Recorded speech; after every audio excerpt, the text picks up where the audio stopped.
Voilà, Olga. Oui, est-ce que vous m'entendez? Très bien. Ah, super, parce que tout à l'heure, je vous entendais, mais je pouvais... personne ne m'entendait. Super, alors.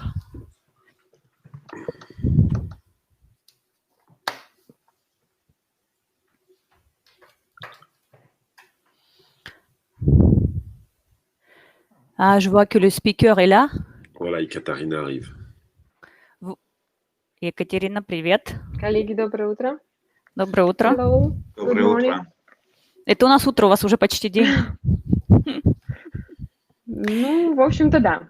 Ну что ж, я думаю, что мы можем начинать. Я хочу всем сказать добрый день, коллеги. С кем еще не знакомы, скажу, меня зовут Екатерина.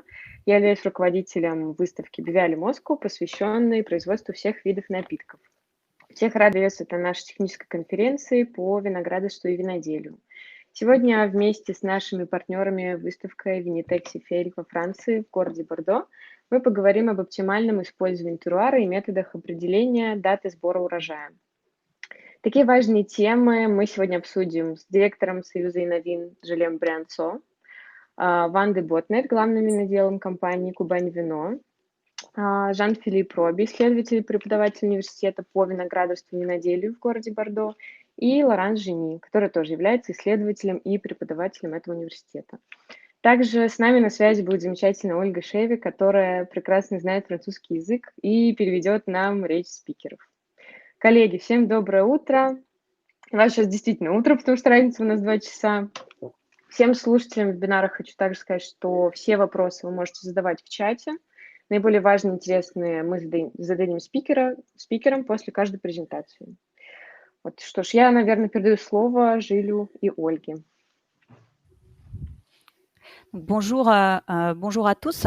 Donc Gilles et Jean-Philippe. Donc Ekaterina a introduit donc l'objectif de notre webinaire aujourd'hui. Donc je vous laisse la parole, Gilles, et je vais commencer à traduire votre présentation. Très bien. Mesdames, Messieurs, bonjour. Je suis Gilles Brianceau, directeur du cluster Innovin, le seul cluster viticole français dédié à l'innovation dans le secteur du vin. Здравствуйте, уважаемые дамы и господа. Меня зовут Жиль Брианцо. Я являюсь директором кластера, который называется Innoven. Innoven – это единственный французский кластер, который ориентируется на инновации в области виноделия. Innovin est à l'origine et l'un des organisateurs des Vinitec Innovation Tour, aux côtés du salon Vinitec Sifel, de l'Agence de coopération internationale de Nouvelle-Aquitaine Interco et de l'Institut des sciences de la vigne et du vin de Bordeaux, centre de recherche international sur la vigne et le vin. Innoven стоит у истоков и является одним из организаторов этого мероприятия, которое называется Vinitec Innovation Tour, в партнерстве с выставкой Vinitec Sifel, в партнерстве с агентством международного сотрудничества региона Новой Аквитания Интерко, а также Институтом виноградарства и виноделия, который находится в Бордо. Nous sommes très heureux de votre présence à ce webinaire dédié au prochain Vinitec Innovation Tour en Russie, et dont nous reparlerons tout à l'heure à l'issue des présentations. Мы очень рады, что вы смогли присоединиться к нашему вебинару, который посвящен как раз Vinitec Innovation Tour, который будет проходить в России и о котором мы сможем еще поговорить в конце нашего вебинара, в конце нашей презентации. Le Vinitec Innovation Tour est une formidable opportunité pour les acteurs clés de la filière viticole russe afin de découvrir les dernières tendances de la filière et de créer des liens avec des partenaires, des entreprises, mais aussi des centres de recherche et de formation, des régions de Cognac et de Bordeaux. Vinitec Innovation Tour является прекрасной возможностью для того, чтобы открыть для себя и познакомиться с основными актерами этой отрасли, а также создать связи между научными институтами, между винодельческими предприятиями, исследовательскими центрами региона Коньяк и Бордо. L'objectif des Vinitec Innovation Tour est de promouvoir l'innovation pour répondre aux enjeux et aux problématiques du secteur du vin au niveau mondial. Основная цель этого мероприятия Vinitec Innovation Tour для того, чтобы продвинуть инновационный подход и ответить на те задачи и проблемы, которые стоят перед винодельческой отрасли на мировом уровне. Le format est efficace. Il se traduit par une mission dans un pays producteur en combinant des conférences scientifiques, des rendez-vous B2B avec des entreprises qui proposent des solutions innovantes et des moments de networking. Это очень эффективный формат, он себя зарекомендовал. Как это происходит? Это происходит, во-первых, непосредственно в стране, где производится вино. Предприятия приезжают на место, производится научно-техническая конференция, B2B встреча с основными предприятиями, с основными партнерами, актерами отрасли для того, чтобы познакомить с последними инновациями, а также есть определенный момент, который отведен на нетворкинг и лучшее знакомство между всеми актерами отрасли. Notre volonté est de travailler sur le long terme. Nous associons les acteurs locaux, les producteurs bien sûr, mais aussi les centres de formation, de recherche, les institutions, les pouvoirs publics, pour bien comprendre les besoins et les problématiques locales. Мы ориентируемся на долгосрочное партнерство, и наша цель в том, чтобы объединить всех актеров рынка, производителей, образовательные центры, научные институты, а также те органы государственной власти, которые могут поддерживать эту отрасль, для того, чтобы лучше понять, какие насущные проблемы сейчас существуют и как мы их вместе можем все решить. C'est pour cela que nous accordons beaucoup d'importance au moment de networking durant le Vinitec Innovation Tour et que nous assurons un suivi des contacts pris sur place via un réseau international que nous animerons, le réseau WIN, Wine Innovation Network. Поэтому мы особое значение отводим именно тем моментам нетворкинга, то есть посвященного общению, и мы продолжаем поддерживать установленные контакты благодаря нашей сети международных контактов, которую мы называем сеть WIN, то есть Wine Innovation Network. Un de nos atouts est de nous appuyer sur le dynamisme et l'excellence des acteurs de l'innovation sur Bordeaux et Cognac. Nous pouvons ainsi vous apporter les derniers résultats de recherche et les solutions techniques les plus innovantes de la vigne au verre. Основное наше преимущество в том, что мы опираемся на динамику всех актеров, которые работают в отрасли инноваций в Бордо и Коньяке. Мы можем вам помочь получить доступ к последним результатам исследований, к последним техническим решениям в области виноградарства и виноделия. Merci de votre écoute. Je reviendrai en fin de webinaire pour vous présenter rapidement le prochain Vinitec Innovation Tour Russie et je vais laisser la parole à mon collègue Jean-Philippe Roby. Спасибо вам большое за внимание. Мы еще встретимся с вами в конце вебинара, поскольку я представлю вам Vinitec Innovation Tour Россия в том формате, в каком он будет проходить в следующем году. Сейчас я передаю слово Жан-Филиппу Роби. Жан-Филипп.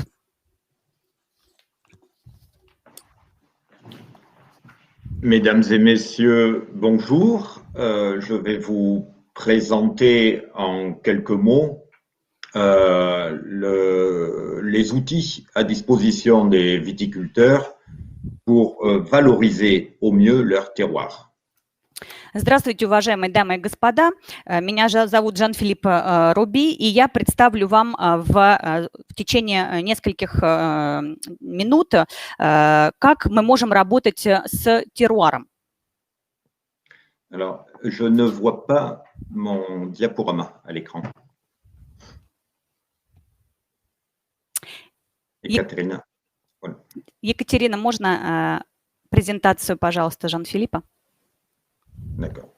Alors, je suis enseignant-chercheur à Bordeaux Sciences Agro et membre de l'Institut des sciences de la vigne et du vin. Я являюсь преподавателем-исследователем в Институте виноградарства и виноделия в городе Бордо. Et une grande partie des travaux de notre équipe consiste à étudier et caractériser le terroir. Основные научные работы, которые я веду вместе со своими коллегами, как раз ориентированы на понятие терруара и исследование терруара. la notion de terroir est souvent considérée comme floue. Понятие терруара очень часто неправильно или не совсем четко определено. Or, il se trouve qu'aujourd'hui, on peut mesurer les facteurs qui vont conditionner l'expression du terroir. Хотя на сегодняшний день существуют инструменты, которые позволяют измерить терруар и определить, как этот терруар может себя выразить. Et ces outils existent et je vais vous en présenter quelques-uns aujourd'hui. Эти инструменты существуют, и сегодня я вам расскажу о некоторых из них. Diapositive suivante. Je n'ai pas la même pour passer les diapos. Екатерина, можно, пожалуйста, следующий слайд?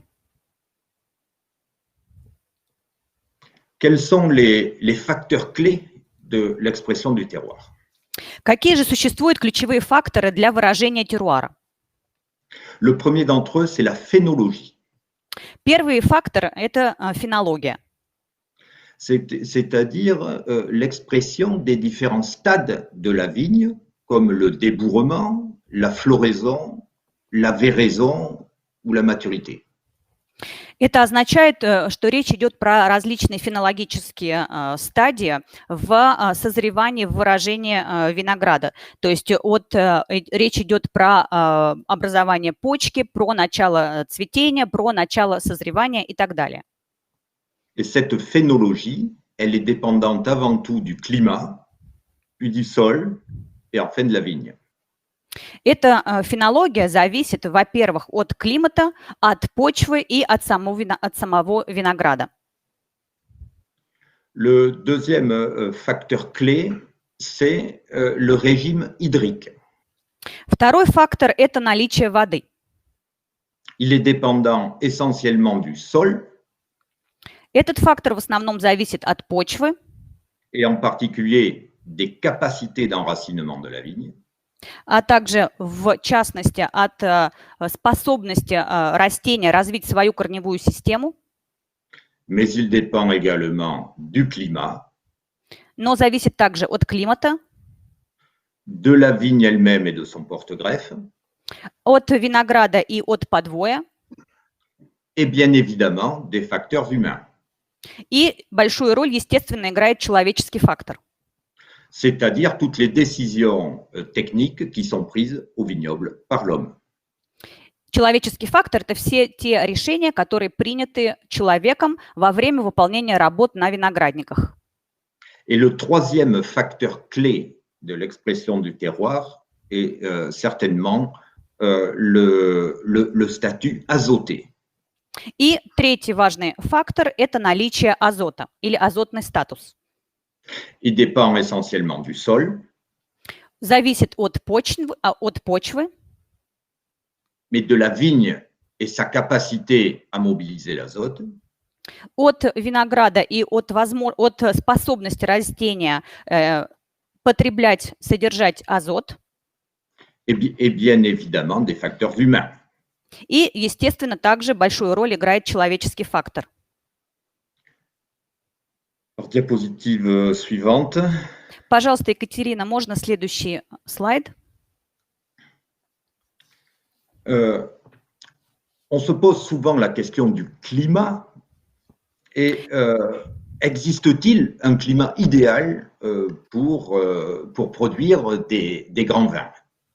Часто задается вопрос о климате, и вопрос следующего порядка. Существуют ли идеальные климатические условия для производства великого вина? Mais aujourd'hui, la réponse est non. Il n'existe pas de climat idéal. На сегодняшний момент ответ нет, потому что на данный момент не существует идеальных климатических условий.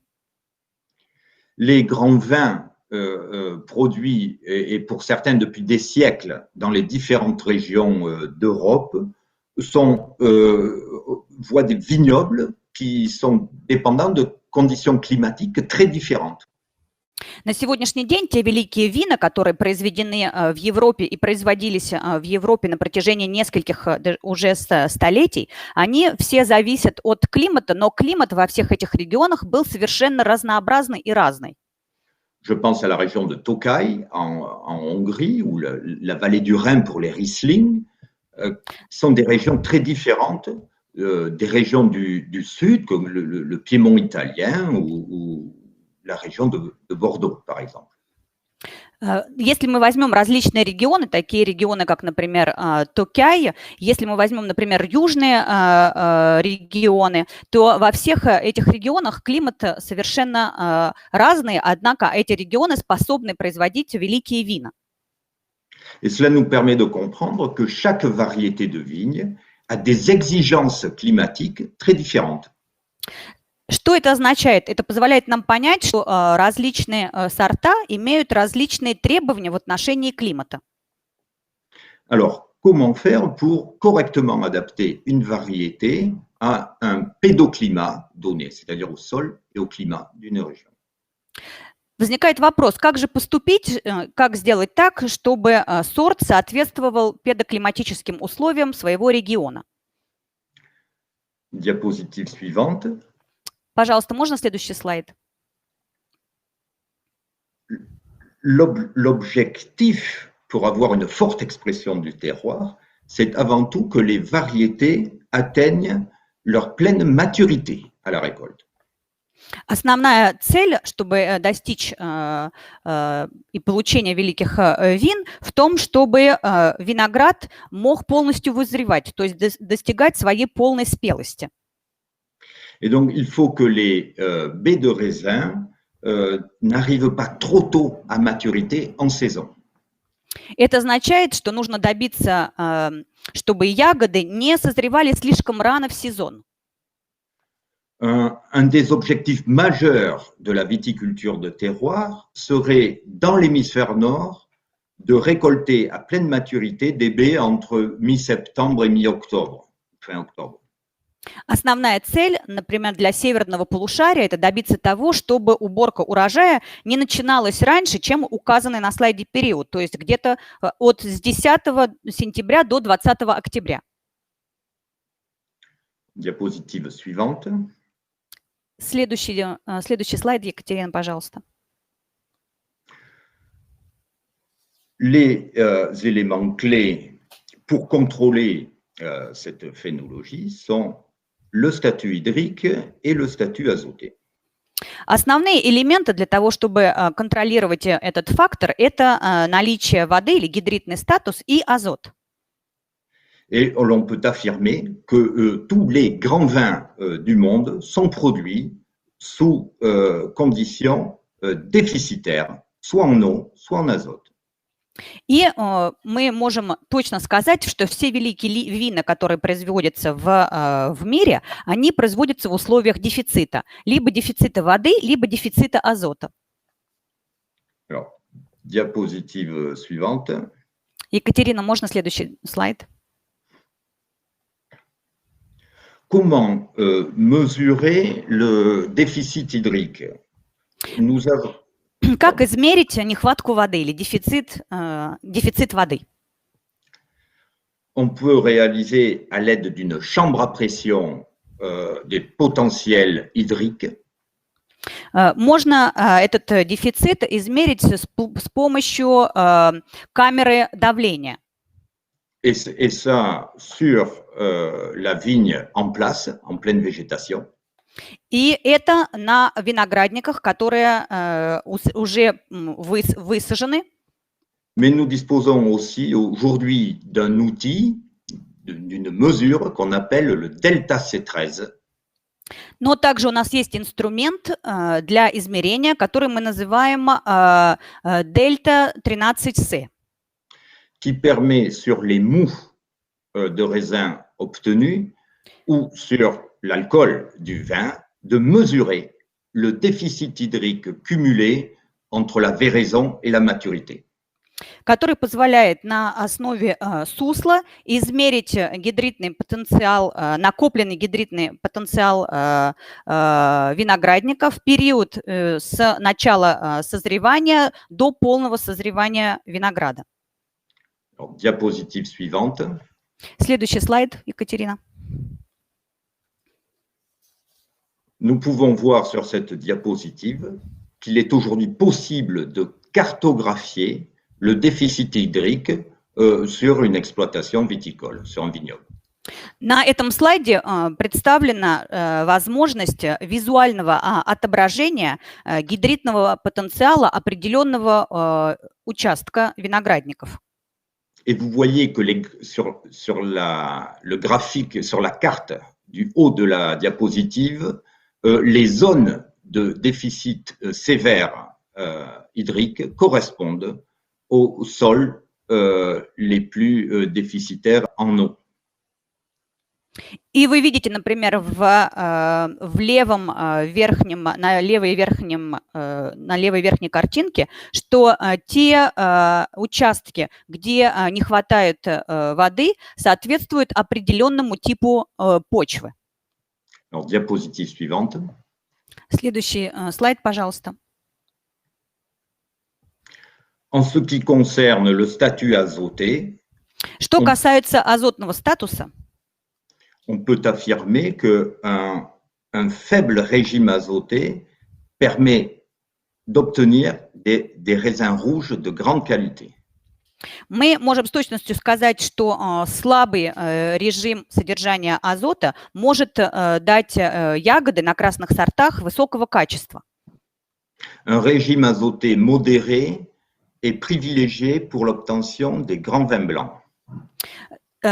Средний уровень азота может дать высококачественные белые вина. Et je dirais que les statuts azotés élevés, les régimes azotés élevés sont essentiellement orientés pour des vins industriels. Однако мы можем с точностью сказать, что когда речь идет про высокое содержание азота, то это больше подходит для производства промышленных вин. Diapositive suivante. Следующий слайд. Le régime azoté peut être mesuré par l'azote du limbe des feuilles. Азотный режим, как мы можем его измерять? Мы можем его измерять на основе листовой пластины, L'azote des pétioles. на основе азота, который есть в черешках. Dans le jus de raisin, ce qu'on appelle le yeast available nitrogen, c'est l'azote assimilable par les levures. На основе в виноградном соке, то есть мы можем измерить то, что мы называем ассимилируемый дрожжами азот. Et il existe aujourd'hui des outils pour mesurer instantanément la couleur des feuilles. И на данный момент существуют также инструменты, которые позволяют мгновенно определить цвет листа. Et cela permet de faire des cartes comme dans la diapositive suivante. И это нам дает возможность сделать вот такие карты, которые вы увидите на следующем слайде. Ici, vous voyez une carte de l'azote assimilable des mous obtenus sur un vignoble. Здесь вы видите карту, которая выстроена на основе данных о ассимилируемом дрожжами азота. Et donc, cela permet à l'homme d'intervenir et de réguler cet azote par compétition avec un enherbement ou alors apport de matière organique dans les zones déficitaires. Это позволяет человеку, который работает в винограднике, принять правильное решение и создать конкуренцию между покровными культурами или же внесением дополнительных веществ в виноградник. Diapositive suivante. Следующий слайд. Une fois que l'on connaît et que l'on a mesuré ces facteurs, il est très facile de manager son vignoble. Oui, allez-y. После того, как мы собрали все эти данные, на основании этих данных становится просто управлять оптимизацией теруара. C'est ce que l'on appelle la viticulture de précision. То, что мы называем виноградарство, высокоточное виноградарство. Et diapositive suivante. Следующий слайд. En conclusion, on peut affirmer que le terroir n'est pas un mythe, mais une réalité. В качестве заключения мы можем сказать, что терруар – это настоящая реальность, а не какой-то миф. L'effet du climat et du sol peuvent être expliqués par des bases agronomiques. Влияние климата и почвы на виноградарство можно объяснить основами агрономии. Les outils existent. Инструменты для этого существуют. Il suffit de les utiliser pour optimiser l'expression du terroir. И ими нужно пользоваться для того, чтобы оптимизировать выражение вашего терруара. Voilà, je vous remercie de votre attention. Спасибо большое за ваше внимание.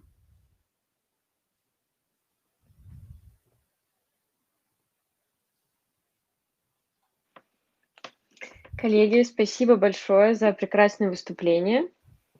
Сейчас, я думаю, что к вопросам мы тогда перейдем уже позже, когда сейчас все прослушаем. И сейчас я бы хотела пригласить Ванду Ботнер, главного технолога компании «Кубань Вино».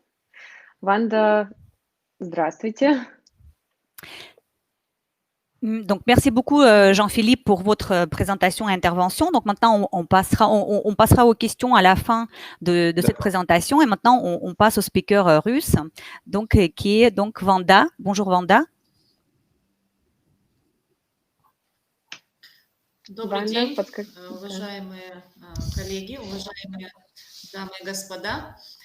Меня слышно хорошо? Да. Да, здравствуйте, Ванда. Вас слышно хорошо. Сейчас можно 2 минуточки представлю вас с французской стороне.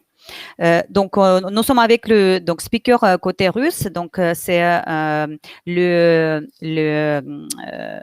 vinificateur, onologue en chef de Kuban Vino.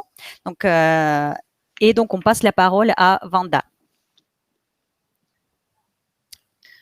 Итак, меня зовут Ванда Ботнарь, я главный винодел компании «Кубань Вино», входящий в состав группы «Ариант», которые владеют виноградниками в Краснодарском крае, на Таманском полуострове и в Анапской зоне.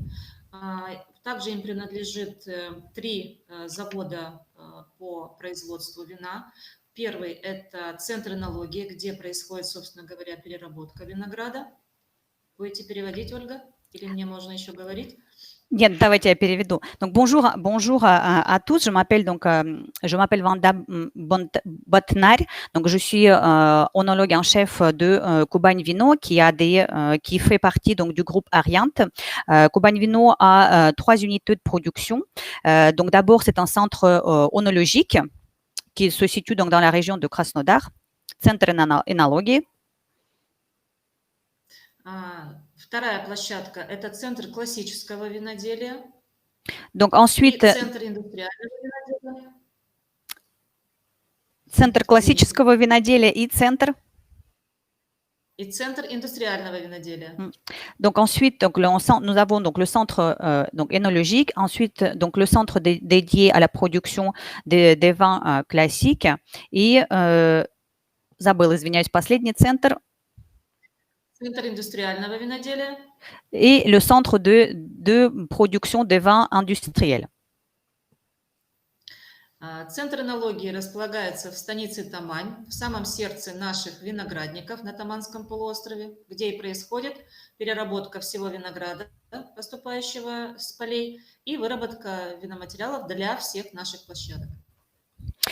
Donc, le centre œnologique se trouve au cœur de notre vignoble, sur presqu'île de Tamagne, où se passe donc la première transformation du raisin et donc la production, donc la première vinification pour l'ensemble de nos sites de production. Виноград поставляется с площади 8,5 тысяч гектаров, который принадлежит нашему холдингу «Ариант». Принадлежат они через агрофирму «Южную». Donc aujourd'hui, nous avons 8500 hectares de vignobles qui appartient donc à notre holding, à notre groupe Ariant via notre entreprise qui s'appelle Южная. Мощность завода по переработке позволяет перерабатывать до 80 тысяч тонн винограда в сезон. Donc, tous les ans, nous avons la capacité de transformation qui représente 80 000 tonnes de raisin. Так как холдинг «Ариант» владеет еще виноградопригодными землями, в общей сложности составляет 12 тысяч гектаров, то к 2025 году в планах нашей компании выйти на данный объем переработки. Donc, notre groupe Ariant possède des surfaces aux alentours de 12 000 hectares et nous envisageons d'élargir notre vignoble d'ici 2025 pour atteindre ces capacités de transformation.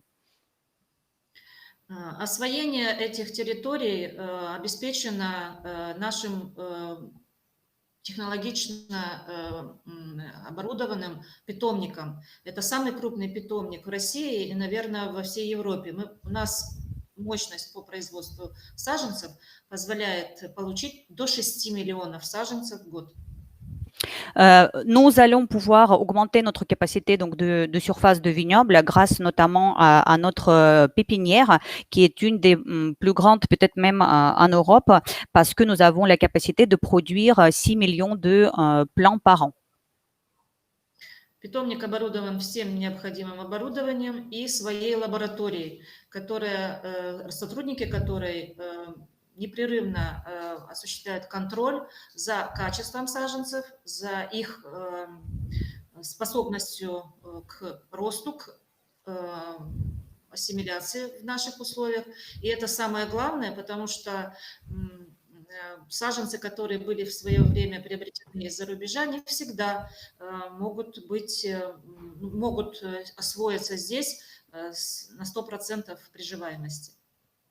Notre pépinière est très moderne et hautement technologique. Nous avons notamment le laboratoire où notre personnel est capable d'effectuer tous les contrôles de qualité nécessaires, aussi surveiller et contrôler la croissance des plants de vigne. Et ce qui est le plus important, c'est de pouvoir adapter ces plants aux nos conditions climatiques. Ce qui est le plus important parce que nous avons constaté que quand les plants de vigne étaient importés, l'adaptation à nos conditions climatiques et se passait moins bien. Площади виноградников и производительность их позволяет обеспечить устойчивый спрос рынка, и мы с каждым годом прирастаем по производству вина и игристого вина.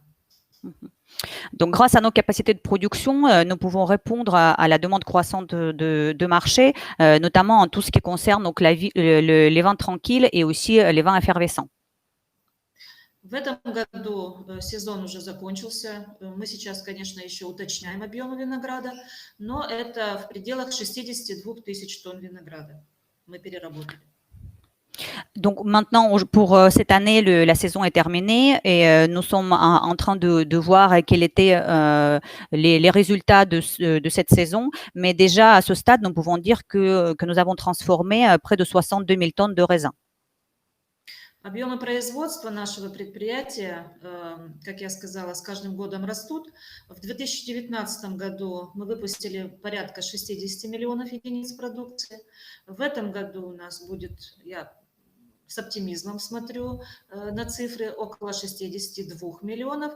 На будущий год это будет 64 миллиона. То есть медленно, но верно мы прирастаем в объемах производства. И в основном, хочу это подчеркнуть, за счет вин с защищенным географическим указанием. То есть это у нас Кубань, Таманский полуостров. И защищенным наименованием по месту происхождения. Выделены специальные зоны на наших виноградниках, которые позволяют выпускать вина в таких категориях. Donc, comme je l'avais précisé, nous sommes en pleine croissance. Pour vous donner une idée, en 2019, nous avons produit 60 millions de bouteilles. Cette année, on sera au niveau de 62 millions. Et l'année prochaine, je suis optimiste et je pense que nous pouvons atteindre 64 millions. Je voudrais aussi souligner que cette croissance est possible grâce à l'introduction de tout ce qui est l'appellation l'appellation protégée et l'appellation géographique protégée, donc qui s'appelle Ванда, можно повторить, как называется ваша географическая Кубань? Защищенное географическое указание – это Кубань, Таманский полуостров. Donc la première dénomination protégée, c'est Кубань, presqu'île de Тамань. А защищенное наименование по месту происхождения – это южный берег Тамани. Et donc, zone géographique protégée s'appelle Южный берег Тамани, donc les bords sud de Тамань. И вот теперь можно как бы коснуться и темы вебинара, это теруар, да, его поиск. Могу сказать с уверенностью, фиксация этих особенностей теруарных, да, также в приоритете у компании, так как мы считаем, что каждый винодельческий регион, где бы он ни находился, обладает своими неповторимыми особенностями. Наша задача и главная задача их выделить, претворить их в наших винах и донести до наших потребителей. И, конечно же, мы открыты для поисков доказательств наших теруарных особенностей, в том числе и с научными организациями. Et je voudrais revenir donc au sujet de notre webinaire aujourd'hui, qui est donc consacré au terroir. Nous sommes conscients et nous sommes persuadés que la qualité et les spécificités de terroir sont très riches et nous les possédons également. Et notre objectif, c'est de les extraire de notre vignoble et de les faire comprendre à nos consommateurs. Et nous sommes bien entendu ouverts à la coopération avec toutes les institutions qui peuvent nous aider à éclore tout le potentiel et spécificité de notre terroir. Конечно же, мы понимаем, мы в этом участвуем, все наши виноделы, виноградари, что отрасль и виноградарства, и виноделия, она очень наукоемкая. Bien sûr, nous sommes conscients que la filière vigne et vin demande beaucoup de recherche et toutes les personnes engagées dans la vigne et de vin le comprennent et y participent. Наши виноградари и виноделы очень часто выезжают в зарубежные командировки. К сожалению, сейчас это невозможно, но вот благодаря таким вебинарам мы можем как бы продолжать знакомство с инновациями, с какими-то новыми решениями в технологии, в оборудовании, в эноматериалах. Мы, конечно же, открыты для общения и обмена и опытом, и знаниями. Nos œnologues, nos vinificateurs, tout le personnel engagé dans la production de vin en Russie ont toujours eu la possibilité de faire les déplacements pour monter en compétences. Malheureusement, aujourd'hui, c'est un petit peu compliqué, mais grâce aux webinaires comme aujourd'hui, nous pouvons continuer d'être au courant des dernières innovations, les innovations technologiques et continuer à aller dans ce sens. Так мы очень большое значение придаем автоматизации производства, и сейчас очень большая работа ведется для того, чтобы максимально автоматизировать все процессы, начиная от приемки винограда и заканчивая грозливом. Nous mettons un accent particulier sur tout ce qui est automatisation pour introduire l'automatisation dans notre travail, dans notre production, à partir de la réception jusqu'à la mise en bouteille. И без проникновения в глубины процессов этой автоматизации будет грош цена. Именно поэтому мы очень внимательно следим за всеми новинками на рынке, как эноматериалов, на рынке оборудования, технологий, для того, чтобы максимально возможно приблизить их к нашему производству и внедрить. Bien sûr, l'automatisation ne peut pas aller sans l'innovation technologique, l'innovation énologique.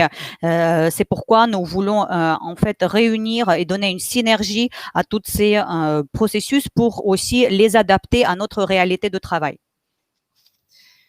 Естественно, все это делается для того, чтобы обеспечить продолжение движения вперед для нашей компании, ее развитие, отвечать на все вызовы, как природы в виде климатических, да, каких-то аномалий или сюрпризов, рынка, который тоже иногда преподносит сюрпризы, социальных вызовов, как случилось в этом году с пандемией вируса.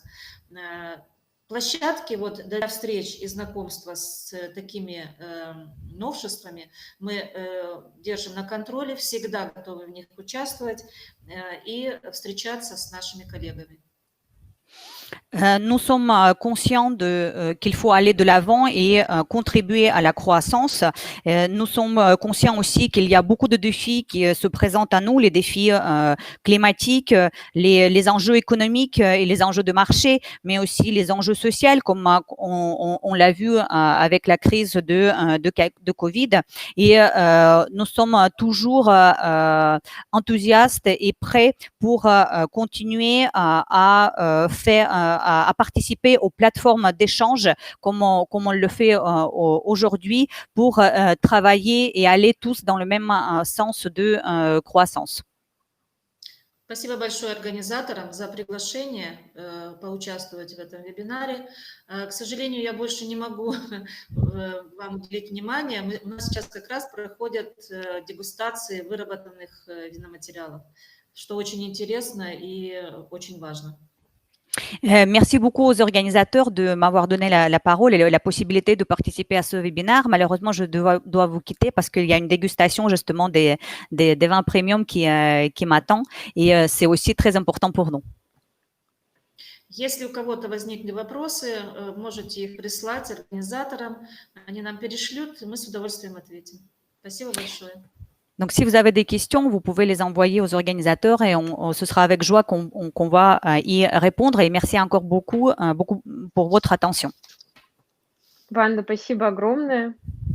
Замечательная речь. Спасибо. Желаю вам хорошего дня, хорошей дегустации и надеемся также продегустировать ваши вина у нас на Бивиале в марте. Спасибо. Спасибо. Обязательно. Всего доброго. До свидания. Всего доброго. Спасибо большое. Ольга, ну что, мы приглашаем нашего следующего спикера, Лоран Жени, преподавателя университета. Bonjour Laurence. Bonjour à tous. Nous passons à votre présentation. Oui, je n'ai pas le... Hop. Bonjour à tous, madame, monsieur, chers participants. Здравствуйте, уважаемые дамы и господа и уважаемые участники нашего вебинара. Je m'appelle Laurence Génie, je suis professeure à l'Institut des sciences de la vigne et du vin et spécialisée dans la maturation du raisin.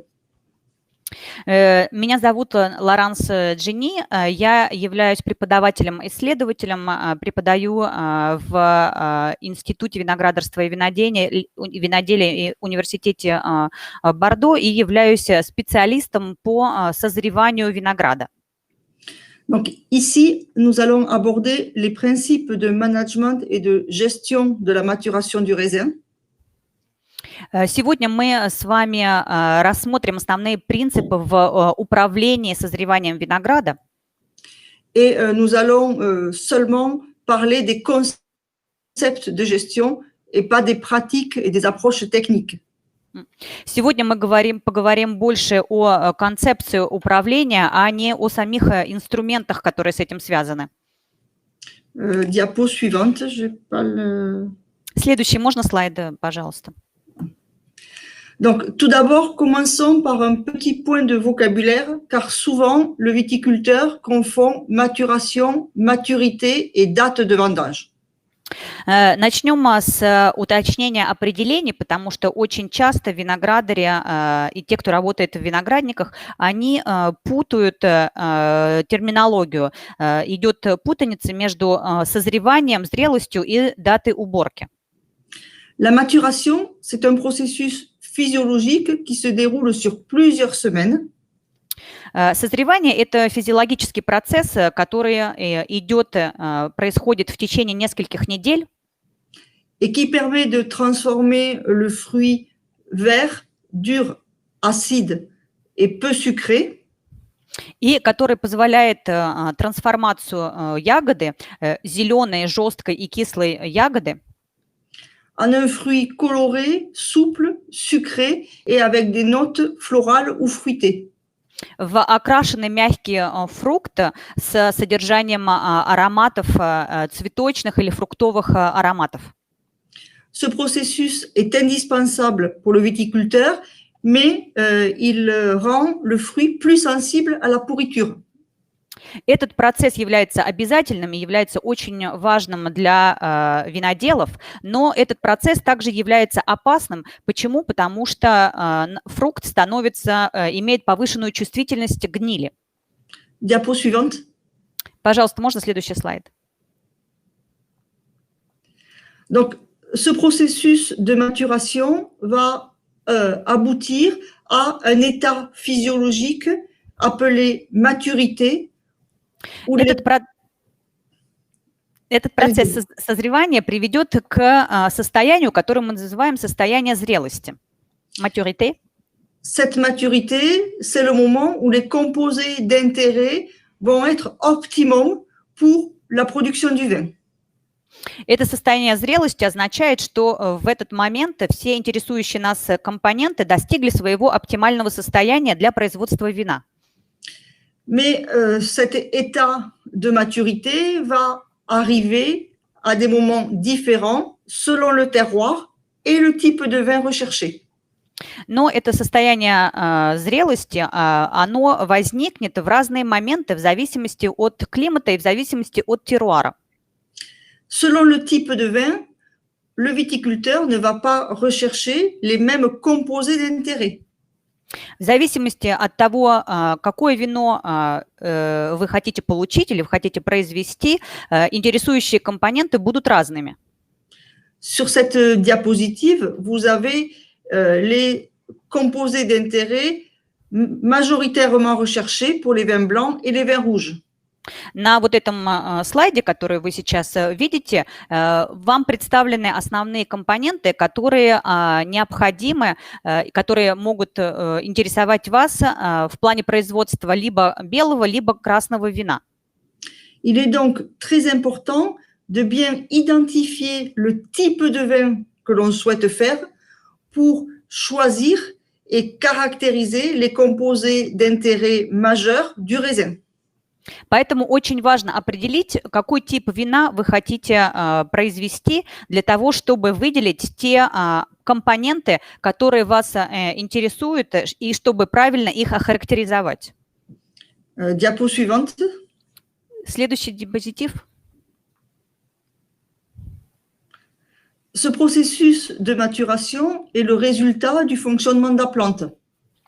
Этот процесс созревания представляет собой процесс функционирования самого растения.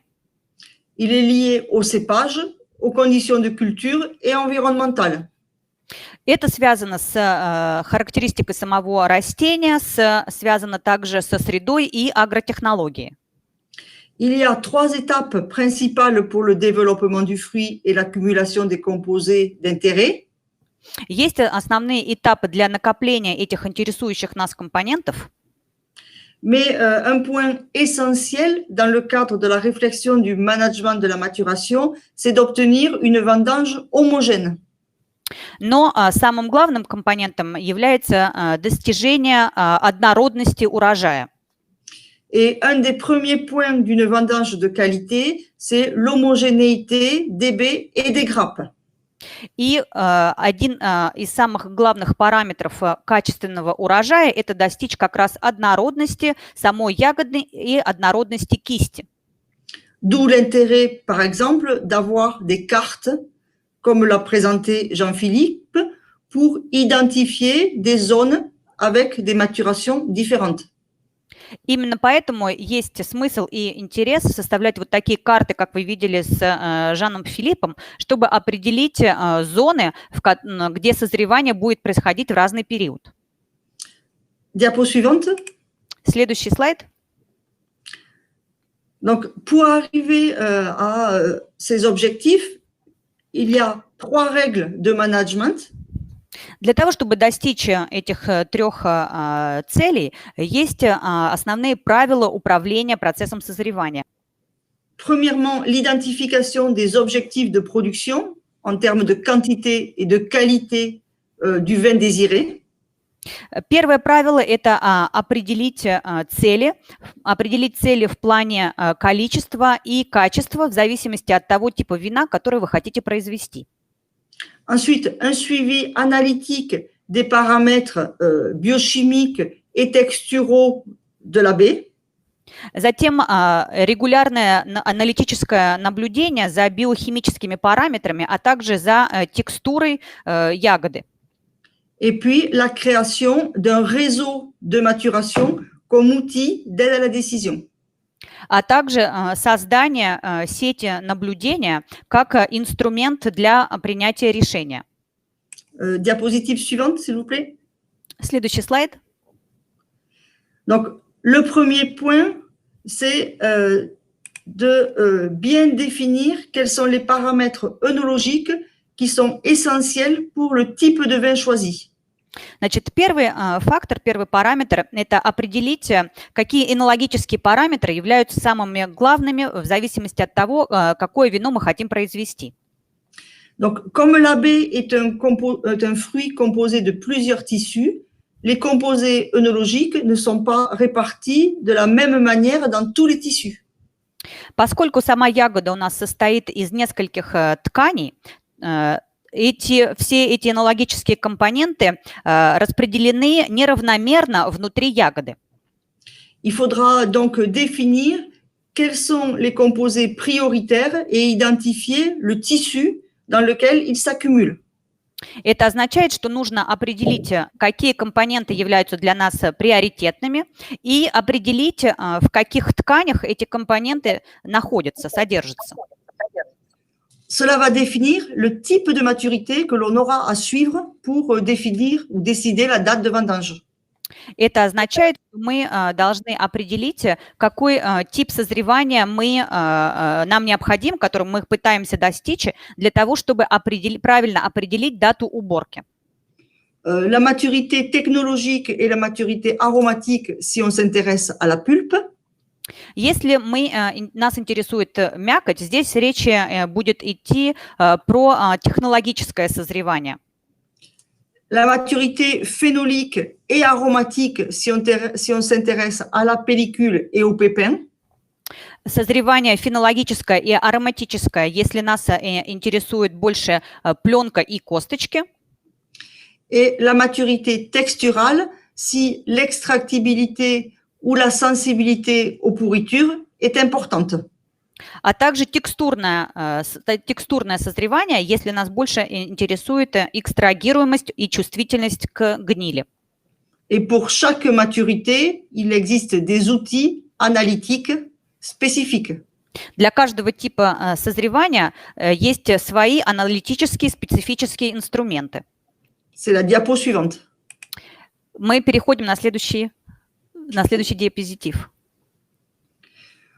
Donc, le second point, c'est la réalisation des suivis analytiques des composés d'intérêt. Значит, второй фактор – это осуществление аналитического наблюдения за интересующими нас параметрами. Parce que chaque composé a sa propre courbe d'évolution, comme vous le voyez sur le schéma. Потому что каждый из компонентов имеет свою диаграмму развития, как вы это можете видеть на графике. On préconise de réaliser les analyses 1 à 2 fois par semaine à partir de la fin véraison. Мы rекомендуем делать анализы 1 или 2 раза в неделю, начиная с конца начала созревания.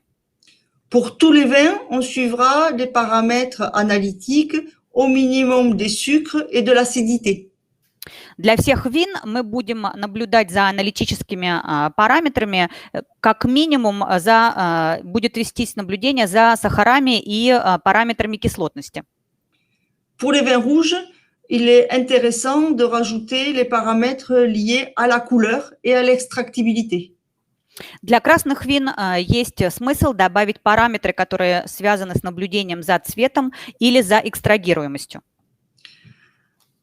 Pour la partie arôme, les méthodes d'analyse sont souvent longues et chères, on préférera la dégustation. Что касается компонентов, связанных с ароматом, очень часто методы анализа являются дорогостоящими, и на это требуется много времени, поэтому мы больше рекомендуем дегустацию. Et ce qui est important, ce n'est pas la valeur absolue finale de l'analyse, mais l'évolution de la courbe. Самым главным является не достижение какого-то абсолютного значения, а наблюдение за развитием, за эволюцией, развития этих компонентов. Et à quelques jours de la vendange, il faut être attentif à cette courbe, car les techniques culturales ont peu d'effet sur la forme de la courbe. За несколько дней до начала уборки нужно внимательно смотреть за развитием и эволюцией этих диаграмм, поскольку агротехника имеет очень низкое влияние на изменение каких-либо параметров или изменение самой диаграммы. Diapo suivante. Следующий слайд. Donc, pour comparer la courbe obtenue dans son vignoble, Для того, чтобы сравнить диаграмму развития, которая у вас на участке, il est important de pouvoir se comparer à d'autres vignobles. нужно иметь возможность сравнить вашу диаграмму с диаграммой соседнего участка. Donc, le dernier point dans la gestion de la maturation, c'est de pouvoir créer localement un réseau de parcelles de référence. И последний фактор для отслеживания за процессом созревания – это создание сети образцовых участков для того, чтобы создать эталон для сравнения. Et ce réseau va permettre aux praticiens d'avoir des repères et de comparer leurs parcelles avec des parcelles types ou entre les millésimes. Эта сеть позволит получать образцовые результаты, даст вам ориентиры для сравнения и возможность сравнивать эволюцию или эти диаграммы в течение 1 года между различными участками или сравнивать различные года. Ce qui est important, c'est de pouvoir partager les résultats et de les mettre à disposition de la communauté par des vidéos, par des échanges ou par un site internet. Самое главное – это обеспечить доступ к этим результатам для всех участников и актеров рынка. Вы можете использовать, например, интернет-сайт, сделать видео, обеспечить доступ к данным с этих образцовых участков для всех винодельческих хозяйств. Diapositive suivante. Donc, pour conclure, je dirais que le management de la maturation est bien évidemment complexe.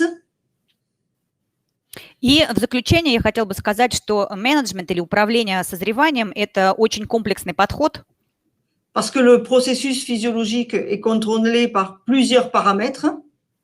Потому что физиологический процесс контролируется многочисленными параметрами. Mais en suivant quelques grandes règles, on peut éviter les catastrophes et faciliter la gestion de la date de vendange. Но если вы придерживаетесь основных правил, есть возможность избежать катастрофы и правильно определить дату уборки. Donc, premièrement, il faut bien être conscient que le choix de la date de récolte, c'est un consensus entre plusieurs paramètres. Во-первых, стоит понимать, что определение даты уборки – это консенсус между многочисленными параметрами. Deuxièmement, il est important de bien caractériser l'homogénéité de la vendange. Во-вторых, нужно правильно характеризовать равномерность уборки. Et isoler des zones de parcelles s'il y a beaucoup de retard, par exemple. И изолировать те участки, на которых созревание, например, запаздывает. Ensuite, réaliser un suivi des paramètres en regardant l'évolution de la courbe et non la valeur absolue. Затем правильно отслеживать развитие и диаграмму всех этих параметров и смотреть за ее тенденцией ее развития, а не концентрироваться на каких-то абсолютных значениях.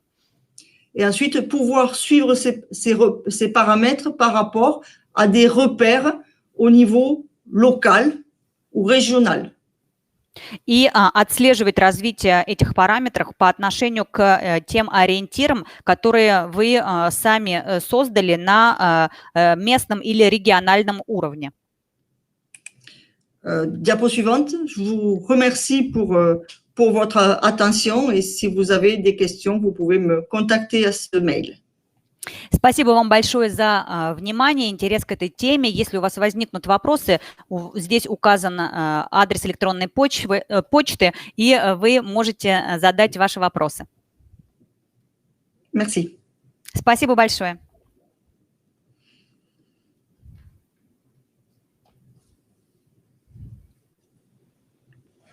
Девушки, большое спасибо. Сейчас мы переходим к последней теме. Робби уже с нами на связи. Робби, только у вас... Ольга, можете перевести? Я забываю, что микрофончик выключен. Donc, nous passons à la dernière étape de notre webinaire. Jean-Philippe, est-ce que vous nous entendez? Parfaitement. Да, Екатерина, Жан-Филипп нас слышит. Отлично. Тогда я включаю презентацию, правильно?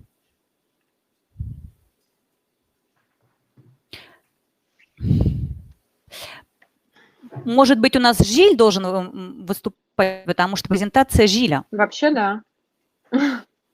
Пожалуйста, подключите нам Жиля Бриансо.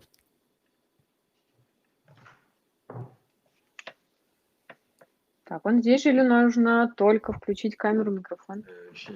Gilles, bonjour, c'est à vous. Est-ce que vous pourriez allumer votre micro et votre caméra? C'est fait. Je pensais qu'il y avait des questions avant que je parle. Екатерина, прежде чем у нас Жиль возьмет слово, может быть, у нас есть какие-то вопросы?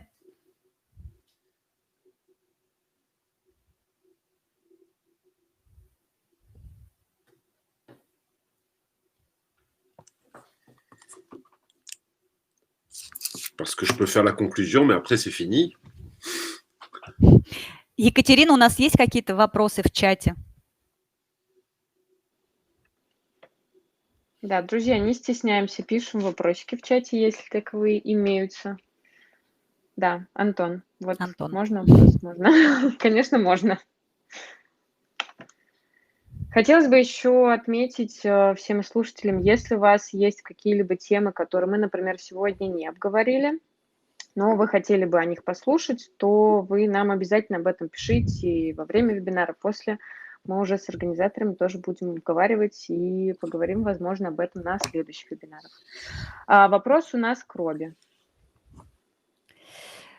Donc, Jean-Philippe, il y a une question pour vous. Par rapport, dans quelle forme d'azote vous déterminez et dans quel produit? Dans le raisin ou dans le vin? Alors, l'azote, quand j'ai parlé de l'azote, alors, j'ai montré de mémoire quatre analyses différentes. Pardon. Alors, bon, j'espère que je vais pouvoir suivre au niveau technique. У нас есть 4 разных типа анализа. C'est dans les limbes, c'est-à-dire la feuille, déjà, au vignoble. Donc, on peut mesurer l'azote des limbes. Значит, во-первых, мы можем проанализировать содержание азота в листовой пластине.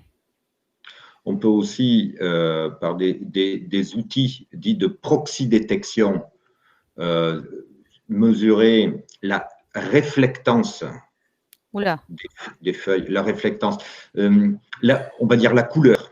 Avec les éléments de couleur des feuilles, on peut définir le statut azoté. Также на основе окраски листьев мы также можем определить, какой азотный статус в растении. On peut mesurer aussi sur le mou, c'est-à-dire sur le jus de raisin. Также мы можем сделать анализ сусла, L'azote assimilable, ассимилируемый азот, l'azote assimilable par les levures. ассимилируемый дрожжами азот, Qui est connu sous le terme de YAN, en anglais, Yeast Available Nitrogen. Вот то, что мы с вами видели в презентации, то, что называется YAN, то есть YAN, по-английски ассимилируемый дрожжами азот. Et pour terminer de répondre à la question, aujourd'hui, on ne mesure pas l'azote dans les vins finis. Dans les vins, И в заключение, чтобы ответить полностью на ваш вопрос, сегодня мы не измеряем азот уже в готовом вине. On ne peut le faire sur des vins finis que pour le régime hydrique avec le delta C13. Мы это можем делать для определения гидритного статуса, вот то, что мы с вами говорили, дельта 13С. Et je voudrais ajouter que l'azote assimilable que l'on mesure dans les mous est une mesure indirecte du statut azoté qui dépend du sol, bien évidemment. И хотел бы добавить, что ассимилируемый дрожжами азот, который мы измеряем вот в сусле, это косвенный параметр, косвенное содержание азота, которое, естественно, зависит от почвы. Mais il existe de très bonnes corrélations entre les mesures d'azote au vignoble et l'azote assimilable dans les mous de raisin. И существует интересная связь между азотом, который мы измеряем в сусле, и азотом, который мы измеряем непосредственно на виноградниках. Mais comme l'azote assimilable, cette mesure, elle est effectuée par l'œnologue pour savoir en particulier s'il faut rajouter de l'azote dans les mous pour la fermentation. Но поскольку ассимилируемый дрожжами азот больше производится, этот анализ больше производится энологом для того, чтобы понять, нужно ли нам добавить азот или нет. Le viticulteur peut aussi se servir de cette mesure pour évaluer le statut azoté de son vignoble. Виноградарь или агроном может также воспользоваться этим параметром, чтобы определить азотный статус своего виноградника. Donc c'est une mesure qui est utile à la fois à l'œnologue et au viticulteur. То есть это измерение, оно необходимо и полезно и энологу, и агроному, который работает на винограднике.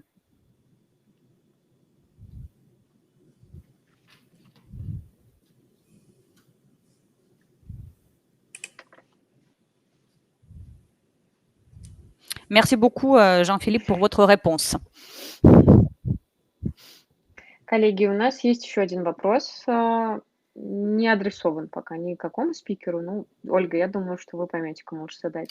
Какие показатели азота считаются низкими, средними и высокими в единицах? Alors, on a une autre question. Quelles sont les mesures d'azote qu'on considère comme faibles, moyens ou élevées en unité de mesure?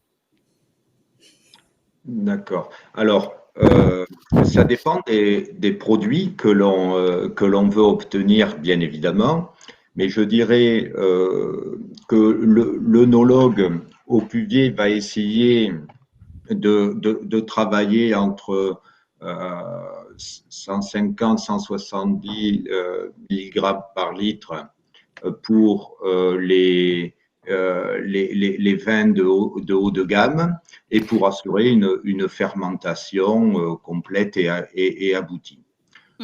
Au vignoble, pardon.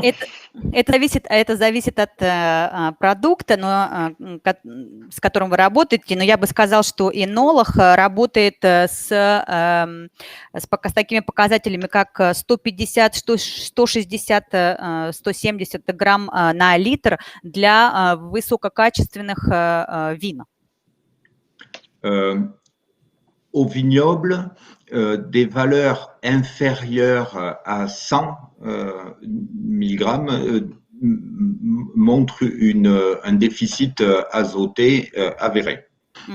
На виноградниках же такой параметр, как 100, меньше 100, если параметр у нас меньше 100 миллиграмм, то это указывает на дефицит.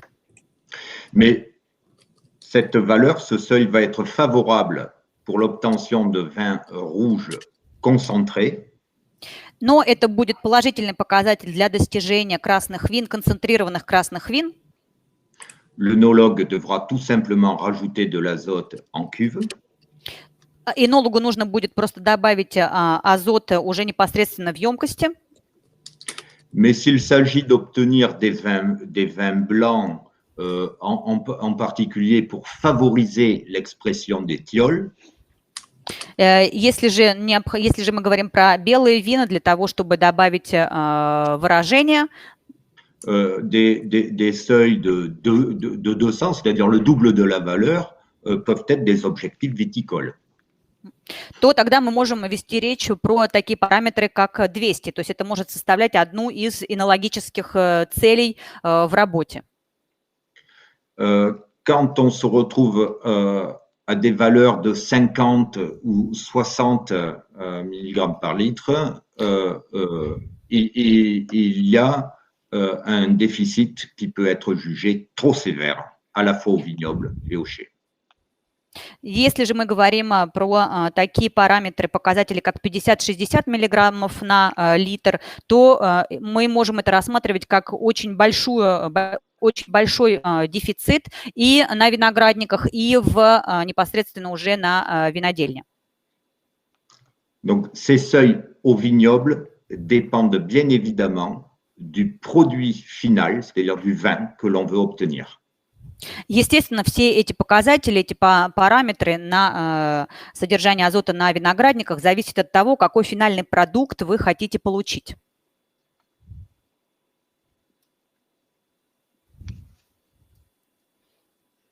Ok, merci beaucoup Jean-Philippe pour votre réponse. Et donc il demande si vous travaillez en Russie et avec quel vignoble, oui. Quel domaine? Alors, je travaille effectivement avec un certain nombre de vignobles en Russie, dans la presqu'île de Taman, là, qui a été citée, pas très loin de Kuban Vino. Alors, je ne sais pas si je dois les dire ici. Ouais, c'est peut-être quelque chose qui concerne plus un échange privé. Je crois que les personnes qui sont présentes dans le webinaire ont accès à mon courrier électronique, par exemple, et c'est quelque chose qui peut s'échanger en dehors du webinaire. Жан-Филипп работает с несколькими хозяйствами в России, в том числе на полуострове, на Таманском полуострове. Он не думает, что это совсем может быть правильно называть хозяйство, но он знает, видит, что многие из тех, у кого есть его адрес электронной почты, присутствует на этом вебинаре. Вот поэтому, может быть, вы можете ему лично как-то написать и с ним связаться, чтобы обсудить этот вопрос.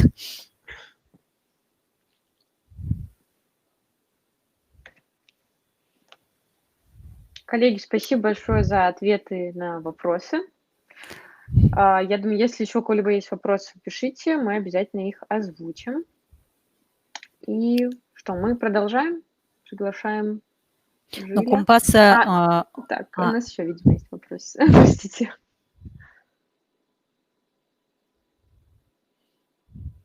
Donc, on attend encore une question. Et ensuite, on prend la dernière question, и après, on passe à Gilles. Тогда, Екатерина, мы берем последние вопросы, и тогда переходим к Жилю, да? Да, давайте. Сейчас дождемся, пока Антон допишет нам вопрос. Peut-être une question pour Laurence? Есть ли у вас вопросы к Лоранс по созреванию?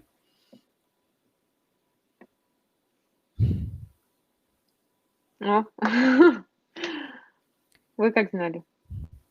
Justement, Да. Mhm. Имеет ли Justement, значение c'est une переработка? question, qui est adressée donc à Laurence. Est-ce que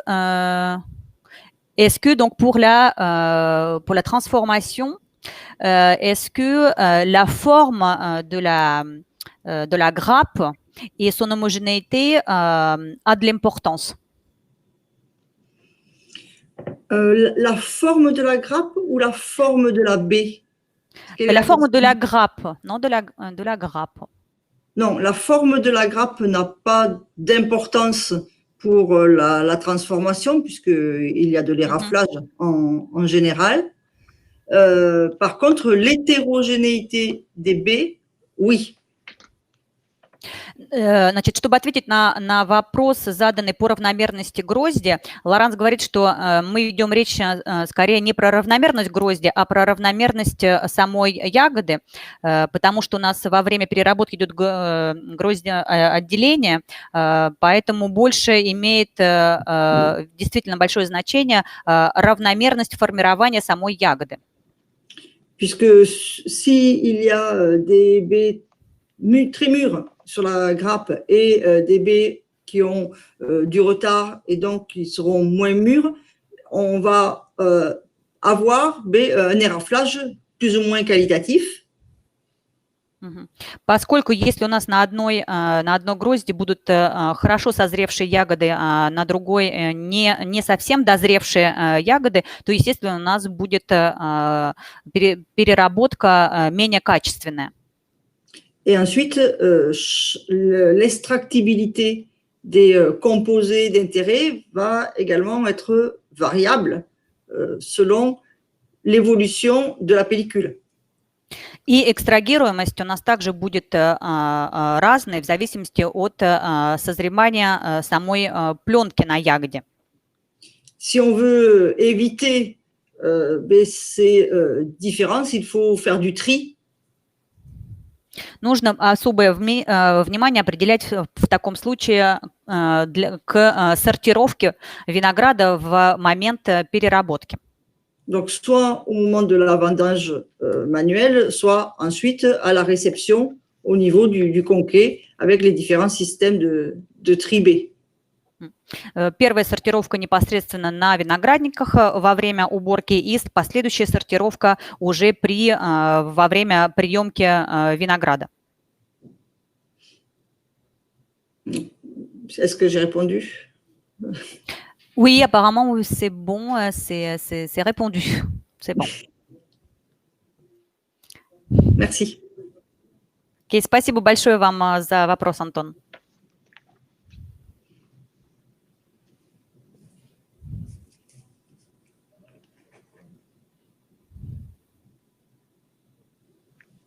Ну что, переходим к Жилю. Donc, dans ce cas, donc, on passe maintenant à Gilles qui va nous dire le mot de la fin.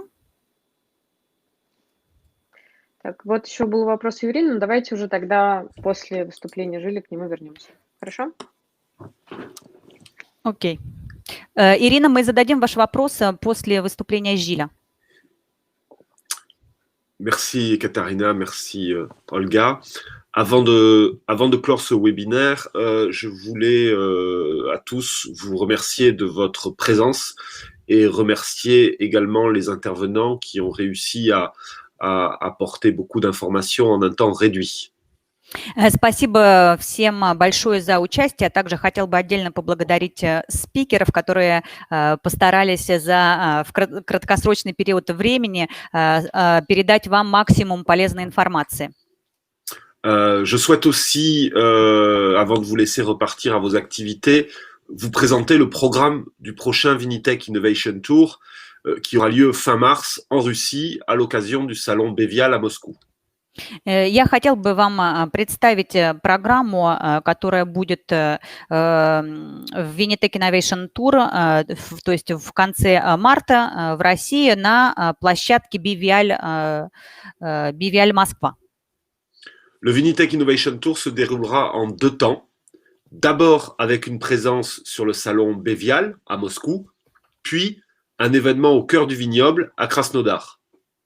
Vinitec Innovation Tour пройдет в два этапа. Первый этап – это присутствие с нашим стендом на выставке Бивиаль в Москве. И второй этап – это мы создадим событие непосредственно в самом сердце краснодарских виноградников.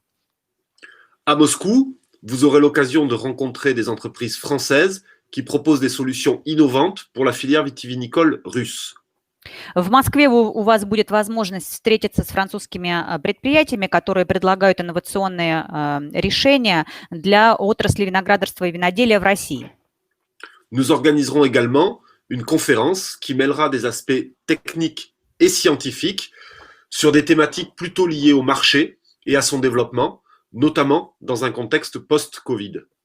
Мы также организуем конференцию, в которой будет идти речь о технических аспектах, о научных аспектах, и эта конференция будет посвящена тематике, связанной с развитием рынка, в том числе развитие рынка в условиях посткризиса ковида. À Krasnodar, les entreprises iront à la rencontre des producteurs russes à travers une journée de rendez-vous B2B. Parallèlement, une conférence scientifique aura lieu également et elle prolongera les aspects qui vous ont été présentés rapidement ce matin par Laurence Génie et Jean-Philippe Roby. В Краснодаре у нас будет встреча непосредственно с российскими виноделами, производителями вина. Будут бизнес-встречи B2B, научная конференция, которая станет продолжением этого вебинара. Будут рассматриваться те аспекты и тематики, которые вам были сегодня представлены Лоранс Джени и Жан-Филиппом Раби. Nouveauté cette année, des sessions de formation vous seront également proposées par Laurence Génie et Jean-Philippe Roby afin de profiter par petits groupes de leur expertise. Et enfin, allez-y, Olga.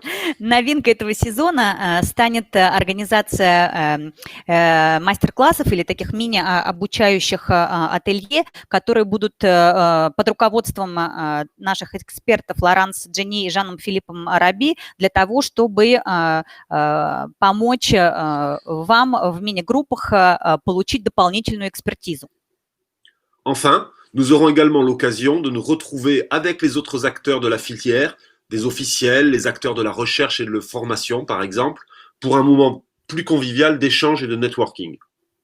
И, наконец, у нас будет возможность с вами встретиться и пообщаться в рамках нетворкинга, пообщаться с официальными структурами, с основными игроками научно-технической деятельности, образования.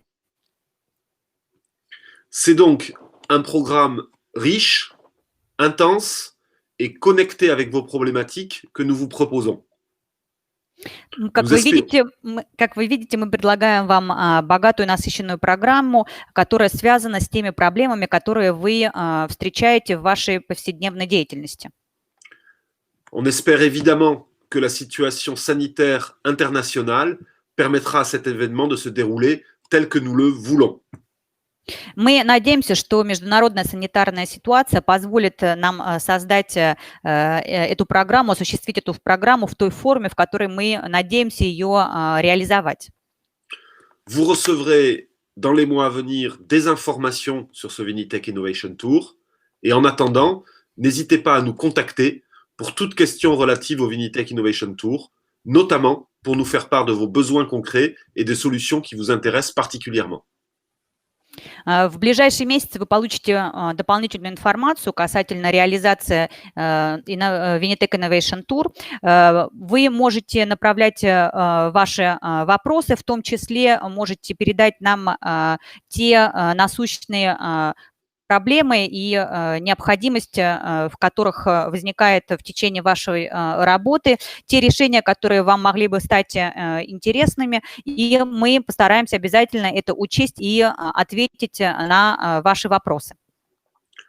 Certaines entreprises françaises, comme Bucher-Valin, par exemple, ou comme EDIS concernant la construction et la rénovation des chais, ont déjà fait part de leur intérêt pour participer à ce Vinitec Innovation Tour.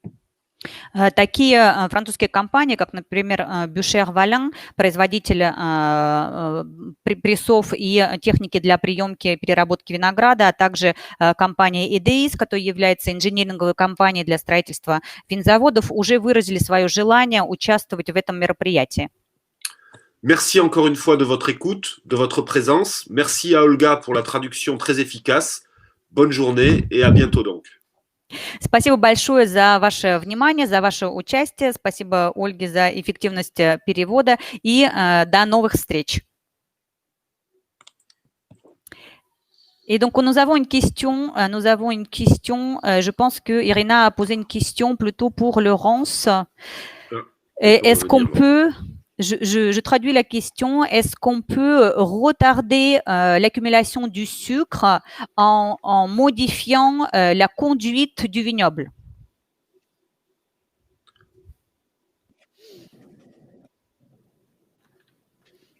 Est-ce que Laurence... oui, je peux répondre. C'est OK? Oui, c'est OK pour la traduction, OK. C'est une question très complexe. Il y a des possibilités au niveau de la gestion du feuillage.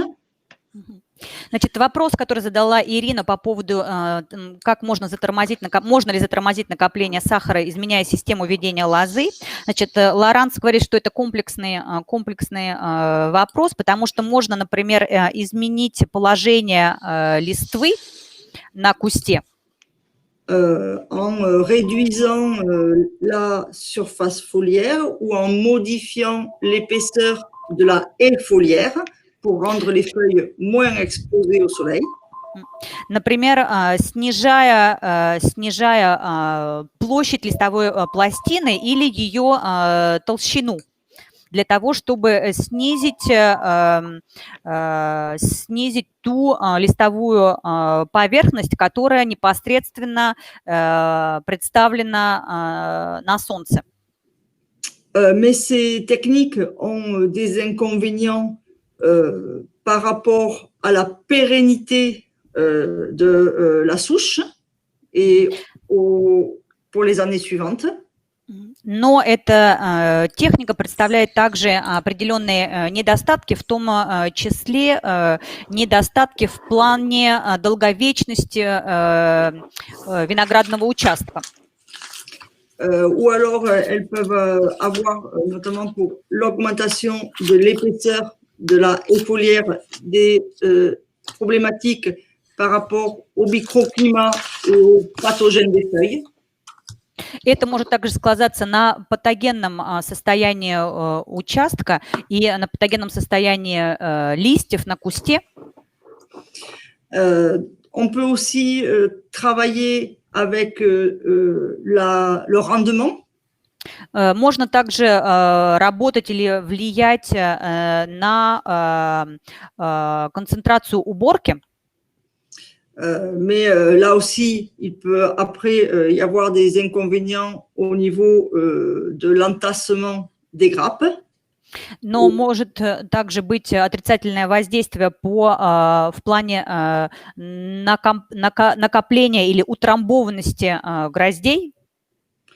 Ensuite, on peut travailler sur la gestion hydrique et azoter. Но можно также влиять на гидритное управление виноградником. Gestion hydrique, pardon. Gestion hydrique et azotée.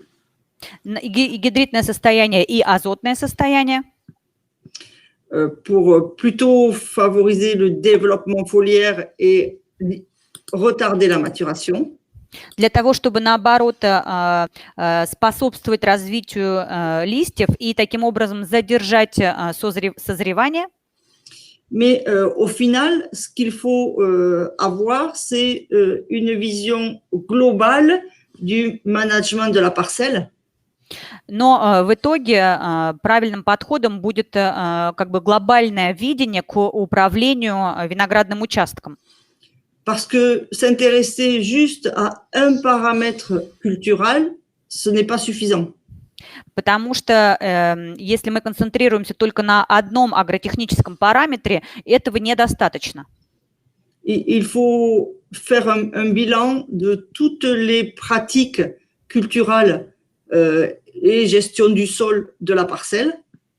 То есть нужно произвести общую диагностику, сделать, как бы, сделать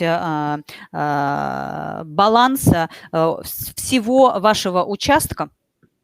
Et ensuite, après ce bilan, voir quels sont les différents leviers techniques. И после проведения этого анализа его агротехники участка будет понятно, на какие рычаги необходимо будет воздействовать. Parce que il va falloir le gérer sur tout le cycle et pas juste après la véraison. Потому что воздействие будет по всему циклу производства, а не только в момент конца созревания. Et enfin, dernier point, c'est si on touche à l'accumulation des sucres. И последний момент, если мы затрагиваем вопрос накопления сахара, il peut y avoir des effets secondaires sur les autres composés d'intérêt. Donc, il faut regarder l'équilibre de la baie. Если мы концентрируемся на сахаре, то это может дать негативное воздействие на другие компоненты, которые нас интересуют и которые нам нужны для производства того вина, которое мы определили. То есть здесь важно смотреть именно сбалансируемость между различными параметрами. Voilà, je pense que quelques minutes, c'était le plus global. Вот, надеемся, что в общих чертах мы дали вам элементы, которые позволят вам больше понять и дать ответ на ваш вопрос. Окей, merci beaucoup, Laurence. Irina vous remercie. Merci.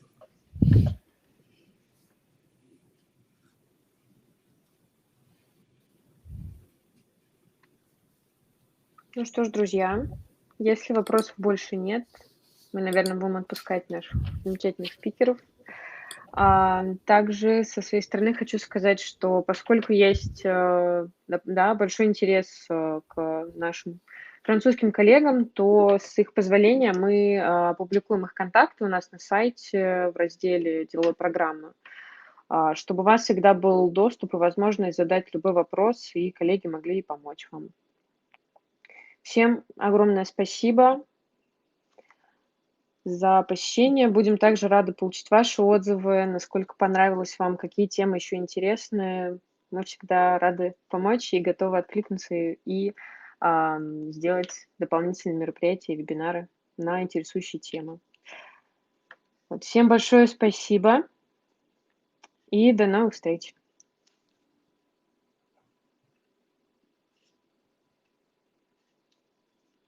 Запись вебинара будет у нас на сайте, а также мы сделаем рассылочку по всем, кто был на вебинаре, чтобы вы не пропустили запись и все материалы, которые были у спикеров.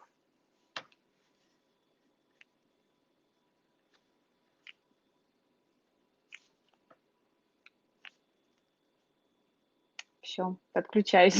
Спасибо, коллеги. Так, я вижу еще вопрос, Алла. Давайте тогда уже... Я так понимаю, спикеры наши отключились. Я его запишу и обязательно передам коллегам. С вами свяжутся, тогда и ответят поподробнее.